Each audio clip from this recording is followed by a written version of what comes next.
Oh, well, looky here. I'm working on a Cummins that's not red.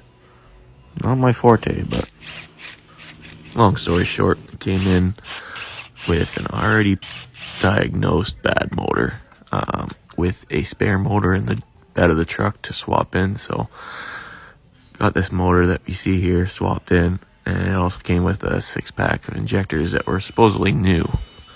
Well, fast forward, got the truck running, and it had a kind of like a fuel knock noise. Very slight, but you could hear it. I'll try to put up a video, but can't really hear it on video. So here it was, the first startup. You can't really hear it. Like I said, it's hard to hear it, but it was there. So I went through and I started disabling injectors, and when I disabled number 2, the noise went right away.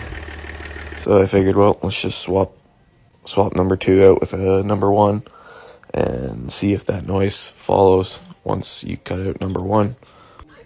And sure enough, it did follow, so we know we had a bad injector. So what you're looking at now is basically just picking up after we swapped injectors. So I'm just taking them back out, number 1 and 2.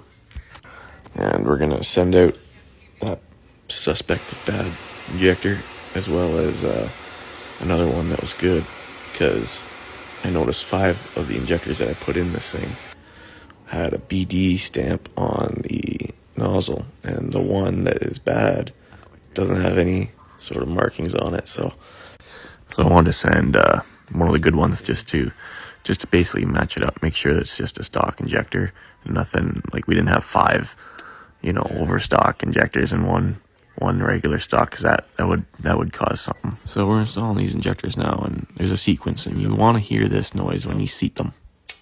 Boom. There it is. And you want to get them fully seated, and then you want to put the connector tube in, and you also want to hear that snap noise when you put the injector tube in, and you want to feel that tube hitting the injector basically. And the rest of the sequence to installing the injectors, basically you want to just tighten each bolt evenly. So you turn it like one at a time, one turn at a time on the injector hold down. You want that hold down sitting flush and straight across, and then you snug up the connector tube nut to 133 inch-pounds. Then you go back to the injector hold downs and you tighten that to 89 inch-pounds. Then you go back to the connector tube and you torque that to 41 foot-pounds as a final. So just getting the injectors torqued up here. And you also want to do this evenly as well, so you don't want to go over like half a turn. And if you over torque these, this is what can happen to your hold down.